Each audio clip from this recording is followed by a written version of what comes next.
Hello, I'm Ray here and you're watching Moto NZ. Behind me I've got 3 Rev'It motorcycle jackets, and today let's work out what the difference is.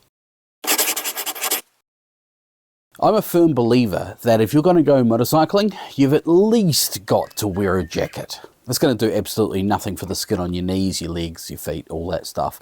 But a jacket, it's going to protect your arms, hopefully, your body, your vital organs. So at least wear a jacket. If it's too hot for the gear, it's too hot to ride. So let's dive into these 3 different motorcycle jackets from Rev'It and work out what the differences are. Over here we've got the off-track H2O. This is a layered jacket, heaps of features that I won't go into right now, apart from to say it's got a waterproof layer, a thermal layer and an outer shell. This one here is another jacket from Rev'It, and it only has an outer shell. It's made predominantly of mesh in the middle. And this one is the one you've probably seen me riding in most of the time. This is my Dirt Series jacket. It's essentially just an outer shell with lots of zips for ventilation. These 2 jackets are quite similar, but what is the main difference? This jacket here, more of an on-road jacket. It's a bomber style. It's got adjustment at the bottom, where this one here is a baggier style and it's more for dirt. You can wear armor underneath it.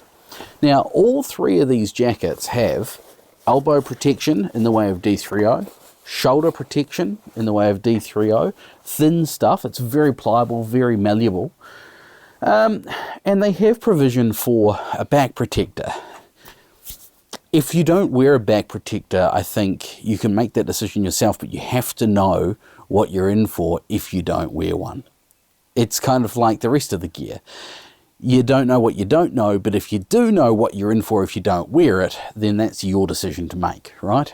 I don't wear a back protector. I would if I was going on track, but generally I don't wear one because they're quite bulky and uncomfortable. And being a big guy, I build up a lot of heat, so I'm going to get even hotter wearing a back protector. You do you though. If you break your back coming off a motorcycle, you can't complain about not wearing a back protector, right? Let's talk about the off-track. This is like an all-season jacket, right? This is a heavy jacket. Like, it's pretty weighty, but it's got 3 layers in it. It's got ventilation in the chest here. You can open them up and get the airflow through. It's got 2 big pockets here. It's got arm ventilation. It's got adjustments all over the show.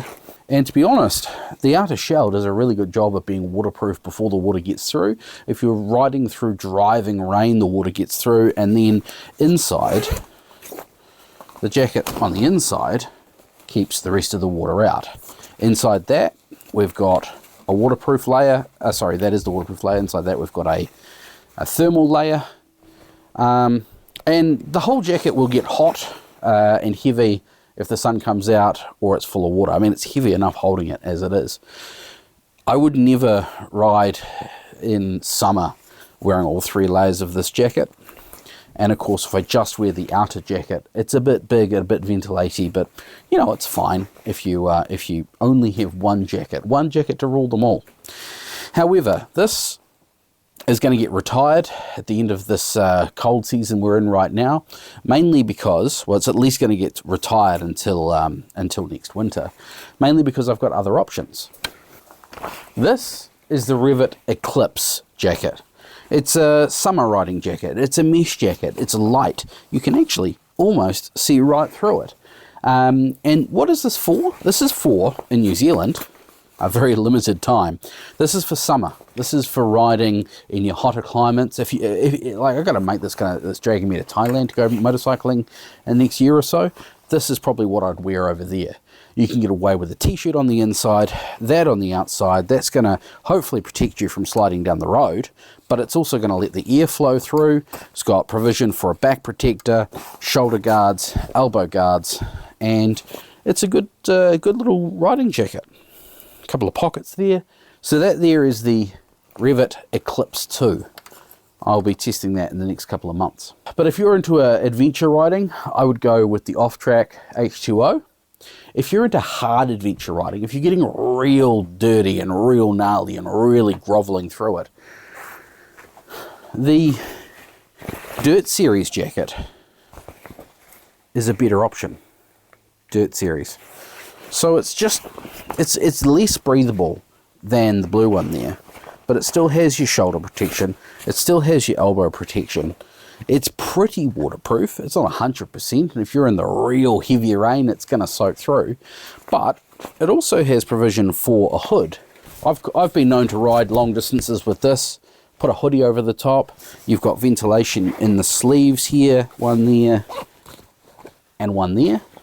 So it's a pretty good dirt jacket, but there's no padding there. That's going to scrape across the ground until it melts if you come off, and I don't know. I don't feel comfortable telling you to ride on the road in it. If you needed to go on from trail to trail on the road, yeah, it'd be fine. But if I was going in the middle of summer, long distance on road, I'd probably be wearing something made for on-road. But protection, when it comes to motorcycling jackets, it's all horses for courses, right?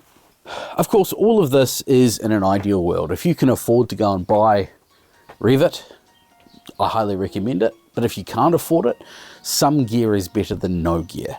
You've got to evaluate whether you can afford it, what your feature set is that you want, get the right fit, what's in stock in your neck of the woods, and what you like the look of. So at the end of the day, you do you. I like Rev'It. Thanks for watching. Got any questions, chuck them in the comments box below. You would never go riding without a helmet, so why would you not protect your arms and your legs? We'll talk about pants in a future video, boots as well. Otherwise, I'll catch you in the next one. Hooroo!